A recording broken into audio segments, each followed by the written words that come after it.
گھروں میں برکت لانے کے 7 ذرائع۔ نمبر 1، اللہ تعالیٰ نے قرآن مجید کو برکت کا ذریعہ بنایا ہے۔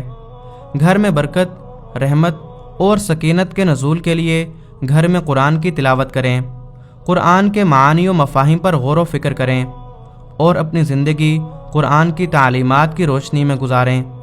سیدنا ابو ہریرہ رضی اللہ عنہ کہا کرتے تھے کہ قرآن پڑھنے کی وجہ سے گھر اپنے رہنے والوں کے لیے کشادہ ہو جاتا ہے، اس میں فرشتے حاضر ہوتے ہیں، شیطان اس گھر کو چھوڑ دیتے ہیں اور اس کی خیر و برکت بڑھ جاتی ہے۔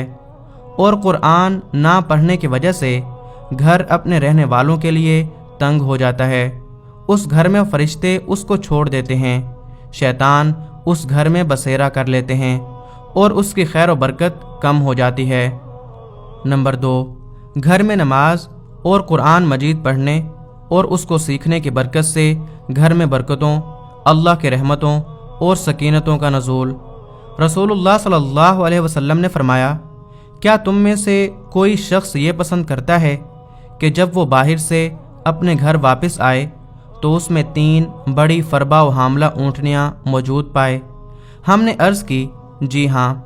آپ صلی اللہ علیہ وسلم نے فرمایا، 3 آیات جنہیں تم میں سے کوئی شخص اپنی نماز میں پڑھتا ہے وہ اس کے لیے 3 بھاری بھرکم اور موٹی تازہ حاملہ اونٹنیوں سے بہتر ہے۔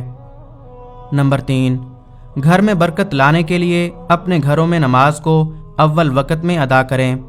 سورہ طٰہٰ میں اللہ تعالیٰ فرماتا ہے، اور اپنے گھر والوں کو نماز کا حکم دیں اور خود بھی اس پر خوب پابند رہیں۔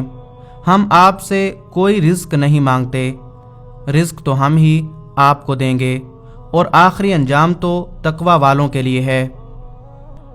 نمبر 4، گھر میں برکت لانے کے لیے سنت نفل گھر میں پڑھیے۔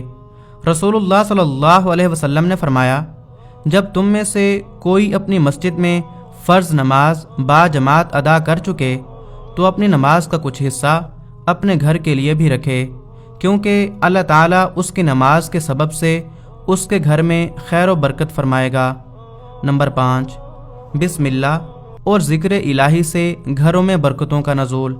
سیدنا جابر بن عبداللہ رضی اللہ عنہما سے روایت ہے کہ آپ صلی اللہ علیہ وسلم نے فرمایا، جب آدمی اپنے گھر میں جاتا ہے، گھر میں جاتے وقت اور کھاتے وقت اللہ عز و جل کا نام لیتا ہے تو شیطان اپنے رفیقوں اور دوسرے تابع داروں سے کہتا ہے کہ نہ یہاں تمہارے رہنے کا ٹھکانہ ہے اور نہ ہی کھانا۔ اور جب گھر میں جاتے وقت اللہ کا نام نہیں لیتا تو شیطان کہتا ہے تمہیں رہنے کا ٹھکانہ تو مل گیا، اور جب کھاتے وقت اللہ کا نام نہیں لیتا تو شیطان کہتا ہے تمہارے کھانے کا بھی بندوبست ہو گیا۔ نمبر 6، صدقہ و خیرات کرنے سے گھروں میں، رزق میں، زندگیوں میں برکتوں اور رحمتوں کا نزول۔ سیدنا ابو ہریرہ رضی اللہ عنہ سے روایت ہے کہ نبی کریم صلی اللہ علیہ وسلم نے فرمایا، کوئی دن ایسا نہیں جاتا کہ جب بندے صبح کو اٹھتے ہوں تو 2 فرشتے آسمان سے نہ اترتے ہوں۔ ایک فرشتہ تو یہ کہتا ہے کہ اے اللہ، خرچ کرنے والے کو اس کا بدلہ دے، اور دوسرا کہتا ہے کہ اے اللہ، بخیل کے مال کو تلف کر دے۔ نمبر 7، گھروں میں رحمتوں اور برکتوں کے نزول کے لیے اللہ تعالیٰ سے ڈرتے ہوئے عاجزی کے ساتھ صبح و شام اللہ تعالیٰ کا کثرت سے ذکر کریں۔ سورہ اعراف میں اللہ تعالیٰ فرماتا ہے، اور اپنے رب کا صبح و شام ذکر کیا کرو، اپنے دل میں بھی عاجزی اور خوف کے جذبات کے ساتھ، اور زبان سے بھی آواز بہت بلند کیے بغیر، اور ان لوگوں میں شامل نہ ہو جانا جو غفلت میں پڑے ہوئے ہیں۔